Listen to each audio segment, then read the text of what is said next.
Você já parou para pensar quantos milagres já aconteceram na sua vida, silenciosamente?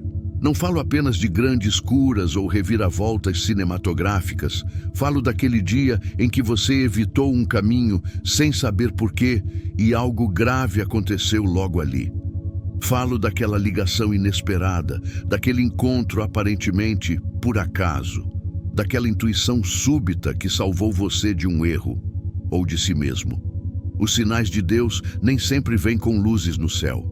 Às vezes, são sutis, quase tímidos, disfarçados no ordinário, camuflados na rotina. Mas para quem está desperto, são como sussurros divinos que revelam uma realidade paralela, mais profunda, mais simbólica, mais sagrada. Milagre, nesse sentido, não é a quebra das leis naturais. É o colapso do acaso. É o instante em que o invisível toca o visível e muda tudo, sem mudar nada por fora. Apenas a sua percepção, apenas a sua fé. Hoje, vamos abrir os olhos da alma. Vamos aprender a reconhecer os sinais, interpretar os gestos do invisível e, por fim, entender como os milagres estão muito mais próximos do que você imagina. E se você está aqui, assistindo a este vídeo, talvez esse já seja o primeiro sinal. Antes de aprendermos a reconhecer os sinais de Deus, precisamos responder a uma pergunta essencial. O que é, afinal, um milagre? Na teologia clássica, especialmente em Santo Agostinho, o milagre é definido como uma intervenção divina que ultrapassa as leis naturais. Um gesto direto de Deus no mundo físico. Para Tomás de Aquino, o milagre é um sinal extraordinário que revela o poder de Deus, não apenas pela maravilha que provoca, mas pela mensagem que carrega. Não é só o como, é o porquê. Mas para além da teologia, a psicologia moderna também nos oferece pistas valiosas. Carl Jung dizia que o inconsciente comunica-se por meio de símbolos, arquétipos e sincronicidades, eventos externos que coincidem com estados internos de forma significativa. Seriam esses momentos milagrosos, ecos do divino em nossa própria alma? Viktor Frankl, psiquiatra e sobrevivente do Holocausto, afirmava que o ser humano é movido pela busca de sentido. E muitas vezes, os milagres surgem justamente quando o sentido parece ausente, como pequenas fagulhas de luz no meio da escuridão. Para Frankl, um gesto de bondade, uma palavra inesperada, um reencontro improvável, podem ser mais milagrosos do que um evento sobrenatural. Na filosofia, Kierkegaard propôs que o milagre não é aquilo que desafia a lógica, mas o que exige fé. Para ele, o verdadeiro milagre é o salto interior, aquele momento em que, mesmo sem provas, você escolhe confiar, você escolhe continuar, você escolhe amar. E Pascal, ao escrever sobre o coração humano, lembrou que o coração tem razões que a própria razão desconhece. Talvez seja isso o que torna o milagre tão poderoso. Ele acontece num espaço que a lógica não alcança. Ele toca o mistério. Assim, entre o sagrado e o simbólico, entre a mente e o espírito, o milagre ganha um novo significado. Não como espetáculo, mas como revelação.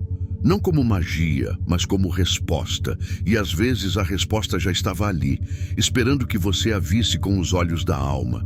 E agora que abrimos esse olhar, vamos mergulhar em histórias reais, onde os sinais não são teoria, mas vida pulsante. Talvez você esteja se perguntando, mas isso é real? Milagres acontecem mesmo hoje? A resposta é sim. E eles acontecem todos os dias. Só precisamos aprender a olhar.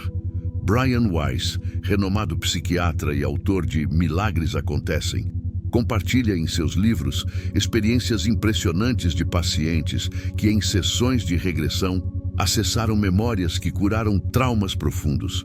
Pessoas que carregavam dores físicas e emocionais por anos e que, após compreenderem sua origem espiritual, simplesmente se libertaram. Weiss descreve isso não como mágica, mas como uma mudança radical de consciência.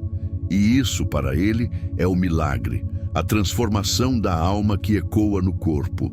Louise Hay, por sua vez, autora do clássico Você Pode Curar Sua Vida, nos lembra de algo extraordinário. Nossos pensamentos são sementes. Ela relata casos de pessoas diagnosticadas com doenças graves que, ao mudar padrões mentais e cultivar amor próprio, testemunharam melhoras que a medicina não conseguia explicar. Quando você muda, tudo muda, dizia Louise. Talvez o milagre esteja justamente aí, na reconciliação entre corpo, mente e espírito. Mas não são apenas autores famosos que vivem isso. Pense naquela pessoa que, no limite da esperança, recebe uma ligação que muda tudo. Ou naquele casal que, depois de anos de silêncio, encontra um motivo para recomeçar. Pense até em você. Será que nunca experimentou algo que parecia impossível, mas aconteceu no momento certo? Esses sinais não gritam, eles sussurram. Um livro que chega até você por acaso, uma frase que parece escrita para o seu coração, uma coincidência tão perfeita que desafia as estatísticas. São pequenos fragmentos do divino costurados na trama do cotidiano. E é curioso, quanto mais olhamos para essas histórias, mais percebemos um padrão. Não se trata de sorte, não é mero acaso. É como se uma inteligência amorosa guiasse cada detalhe, esperando que a gente confie. E falando em confiança, existe um lugar onde os sinais costumam aparecer com força, no nosso próprio corpo, porque às vezes, quando não escutamos a alma, ela fala através da dor.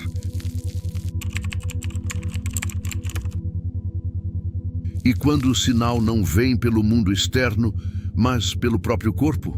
Louise Hay nos ensinou que cada dor tem uma mensagem, não como punição, mas como comunicação. A dor, segundo ela, é a alma tentando se expressar quando as palavras falham. Quando negamos sentimentos, calamos verdades, adiamos mudanças. O corpo grita o que o espírito sussurrou por tanto tempo. Quantas vezes ignoramos aquela tensão recorrente, aquele mal-estar persistente, aquele cansaço inexplicável? O corpo, nesse contexto, se transforma em um espelho da alma.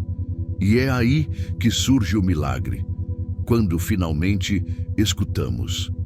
Há relatos de pessoas que, ao mergulhar em sua dor com coragem, descobriram não apenas cura física, mas também espiritual. Como se a enfermidade fosse um portão, duro, estreito, mas necessário, para atravessar uma transformação profunda. Brian Weiss também testemunhou isso. Pacientes que, ao acessar emoções reprimidas de outras vidas ou de traumas esquecidos, vivenciaram uma libertação não apenas psíquica, mas orgânica. Como se o perdão limpasse até as células. O corpo é sábio. Ele guarda memórias, traumas, desejos não vividos. E muitas vezes, ele apenas pede que a gente pare, que respire, que recomece. Quando obedecemos, algo muda.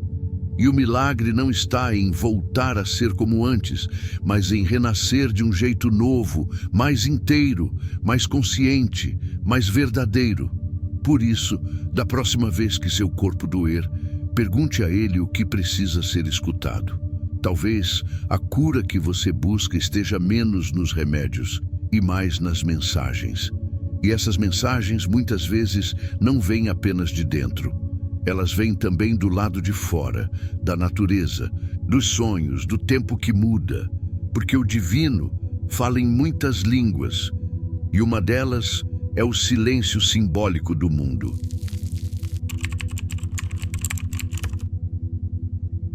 Há momentos em que o universo parece conspirar em silêncio. O vento sopra de um jeito diferente. Um pássaro cruza seu caminho e, de repente, você sente que há uma mensagem ali, invisível aos olhos, mas clara para a alma. É assim que a natureza fala. Os antigos sabiam disso. Os povos místicos observavam o voo das aves, o movimento das águas, os ciclos das luas. Não por superstição, mas por sabedoria. Para eles, tudo estava conectado. A criação era a linguagem de Deus. E os sinais estavam por toda parte. Hoje, a ciência chama isso de sincronicidade. Jung a definia como coincidências significativas que revelam uma ordem oculta. Não é sobre superstição, é sobre percepção. Quando o mundo exterior começa a refletir o que você sente por dentro, é como se a vida estivesse respondendo com símbolos. E os sonhos? Ah, os sonhos. Esse teatro noturno onde nossa alma se despe das máscaras e conversa conosco em metáforas. Sonhar com água, com nascimento, com quedas ou reencontros. Tudo isso pode ser sinal, mensagem, cura. A linguagem do inconsciente é poética e divina. E há também o tempo. Não o tempo do relógio, mas o kairos, o tempo certo, o tempo sagrado. Quando algo acontece no exato instante em que precisa acontecer, nem antes, nem depois. Só quando estamos prontos. Quantas vezes o atraso da vida foi, na verdade, uma proteção? Esses sinais não estão fora do seu alcance, eles estão por toda parte. Mas para enxergá-los é preciso desacelerar, observar, confiar, porque o divino fala com quem escuta. E ao escutar, você começa a desenvolver um novo olhar, não mais baseado no medo ou na dúvida, mas na sensibilidade espiritual. E é sobre isso que falaremos agora. Como cultivar um olhar que reconhece os milagres, mesmo quando tudo parece igual.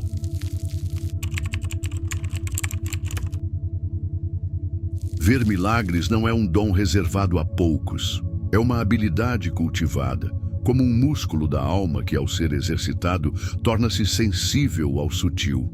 Mas como desenvolver esse olhar? Tudo começa com o silêncio interior. Vivemos imersos em ruídos, notificações, pressa, comparações, medos. E os sinais divinos são como brisas. Se houver barulho demais, não conseguimos senti-los. É por isso que práticas como a meditação, a oração contemplativa e até mesmo momentos de solidão ativa se tornam portas. Não para fugir do mundo, mas para habitar o mundo com mais presença. Brian Weiss defendia a escrita intuitiva como ferramenta de conexão espiritual. Um caderno, um momento de escuta e perguntas como: o que o universo quer me dizer hoje? Ou o que estou ignorando em mim mesmo? Muitas vezes, a resposta vem antes da caneta terminar a frase. Louise Hay falava sobre a importância do espelho.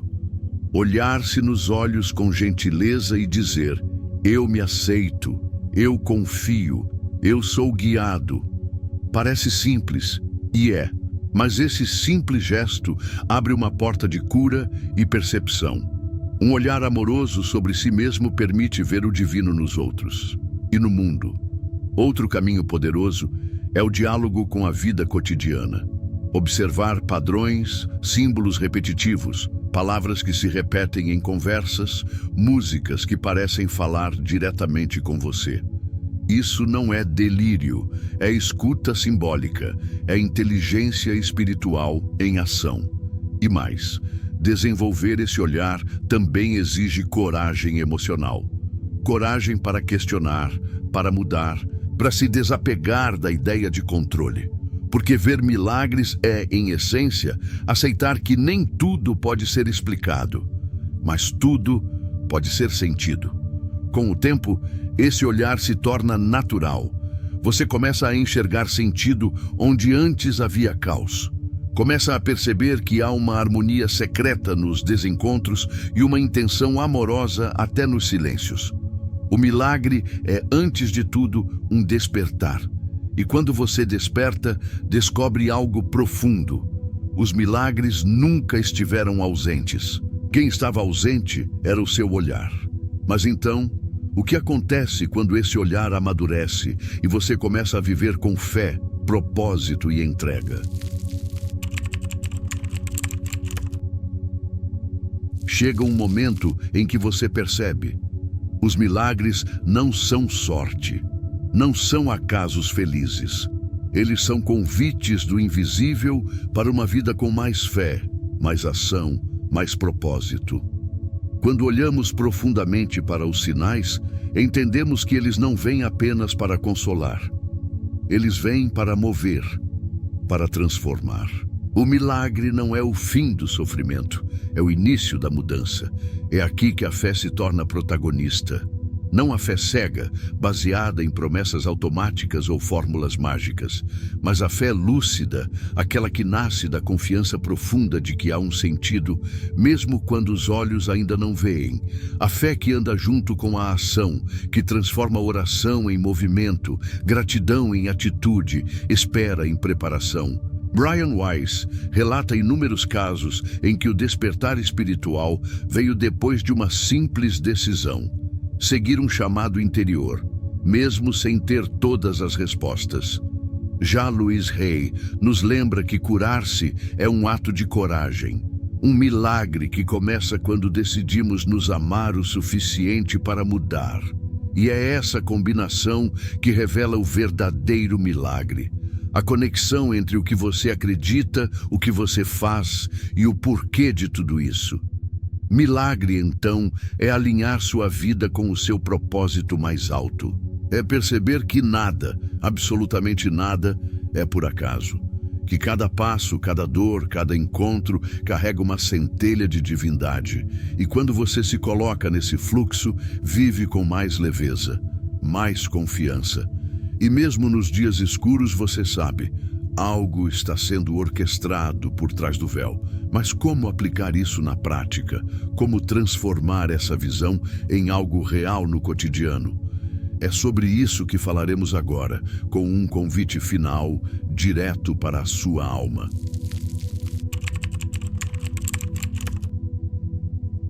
E agora, feche os olhos por um instante. Pense qual foi o último sinal que você ignorou. Qual foi o sussurro da vida que você silenciou com a pressa, com o medo, com a descrença? Durante os próximos 7 dias, proponho algo simples, mas poderoso. Antes de dormir, anote pelo menos um momento do seu dia que poderia ter sido um milagre, um encontro, uma intuição, um alívio inesperado, algo que te tocou, ainda que ninguém tenha percebido. Você vai se surpreender com o quanto Deus fala e o quanto deixamos de escutar. Se algo neste vídeo despertou algo em você, comente aqui embaixo. Me conte sua história, seu milagre, seu sinal. Vamos criar juntos um espaço onde o invisível se torne visível através das palavras de quem sente. E se você acredita que este conteúdo pode tocar mais alguém, compartilhe. Seja o sinal que alguém está esperando.